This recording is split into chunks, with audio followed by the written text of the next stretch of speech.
नमस्कार। आज मैं एक ऐसे विषय के बारे में बात करना चाहता हूँ जो बहुत कॉमन है। आज इस समय बहुत कॉमन है इंडिया में, जो हम सोच भी नहीं सकते। इंडिया में तो बहुत ही ज़्यादा कॉमन है। रिलेशनशिप इश्यूज़, माता पिता के बीच में, हस्बैंड वाइफ के बीच में, पिता पुत्र के बीच में, माता पुत्र के बीच में देखने को मिलता है। बहुत कॉमन है। भाई बहन के बीच में, भाई भाई के बीच में बहुत कॉमन है। कुंडली में तो ये है ही है, कुंडली वास्तु दोष ये है ही है। बट ये आते कहाँ से हैं? ये बहुत ही कॉमन है। ये आते हैं आपके घर में, आपके पितरों के वहाँ से, पहला।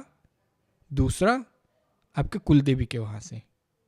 या तो आपके पितृ रुष्ट हैं, या पितरों का कोई चीज़ है जो गड़बड़ हो गया है जिस कारण से। और दूसरा, आपके कुल देवी के रुष्ट होने से, या कुल देवी को आपने सही से स्थापित नहीं किया, या जो भी आप कुल देवी की जो भी सेवा पूजा जो भी होती है वो आप भूल गए, जानते नहीं हैं। मैक्सिमम तो यही है ना। तो ये अच्छा, पितरों का एक कॉमन चीज़ आपको दिखेगा। अगर पितृदोष बच्चे के कुंडली में है, दिखे ना दिखे, आपको साउथ वेस्ट में टॉयलेट तो ज़रूर दिखेगा। 110% वो दिखेगा ही दिखेगा। वो है, वो ये बताएगा आपको। आप कितने भी घर चेंज कर लीजिए, साउथ वेस्ट में कुछ ना कुछ रहेगा। अच्छा, आपको मान के चलिए कि साउथ वेस्ट में आपको कुछ दिख भी नहीं रहा है, मिल भी नहीं रहा है। इसका अर्थ है कि आपको वो चीज़ क्या दिखेगा? इसका अर्थ है कि आपके कुंडली में वो प्रोमिनेंट है।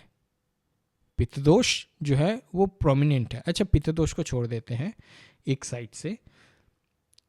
कई लोगों के में पितृदोष है ही नहीं, दिखेगा भी नहीं, साउथ वेस्ट में टॉयलेट भी नहीं दिखेंगे, फिर भी रिलेशनशिप इश्यूज दिखेंगे।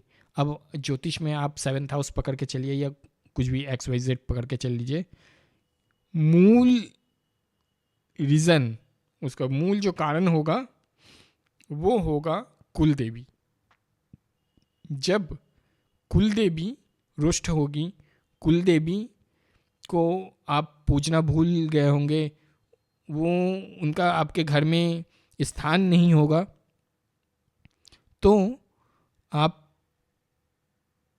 आपके घर में रिलेशनशिप इश्यूज, फाइनेंशियल इश्यूज, कुछ ना कुछ इश्यूज, हेल्थ इश्यूज वो चलते रहेंगे।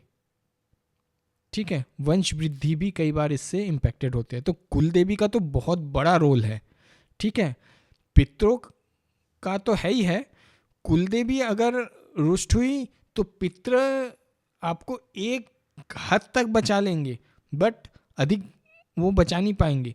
और कुल देवी अगर सशक्त हुई, कुल देवी अगर आपके वहाँ पे जागृत हुई, कुल देवी अगर है, और पितृ XYZ रीज़न के कारण वो दोष बना या कुछ भी बना, कुछ भी है, कुल देवी संभाल लेगी सारी चीज़ें। कुल देवी उस पितृ को भी संतुष्ट कर देगी, संभाल लेगी। आपको चिंता करने की ज़रूरत नहीं पड़ेगी उतनी। ठीक है, संसार अच्छे से आप चला लेंगे, घर अच्छे से चलेगा, दिक्कत कुछ नहीं आएगी, कोई दिक्कत नहीं आएगी। दिक्कत कब आएगी? क्योंकि पितृ है ना। अब उसके कुंडली में भी मान लीजिए सामने वाले के पितृ दोष है, और आपका ये समझ लीजिए कि पितृदोष तो है ही है, और वो जिस घर में गए शादी होके या जो भी है, वहाँ की स्थिति फिर वो पितृ संभालेंगे, और उस जगह की वो उस घर की कुल देवी, अगर उस घर की कुल देवी भी सशक्त है, तब तो आप ये समझ लीजिए कि चांसेस है बहुत हद तक कि चीज़ें न्यूट्रल हो जाएगा। तो कुल देवी बहुत बड़ा रोल प्ले करता है इस चीज़ में। ठीक, तो इसके लिए क्या करें? मान लीजिए आज के युग में तो बहुत लोग कुल देवी को भी नहीं जानते हैं, तो उसका एक बहुत ही सिंपल सा सॉल्यूशन है आपका कुल देवी स्तोत्र।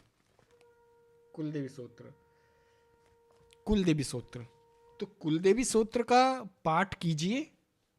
ठीक है, जितना पाठ करेंगे कुल देवी स्तोत्र का, उतना आपके लिए बेनिफिशियल रहेगा।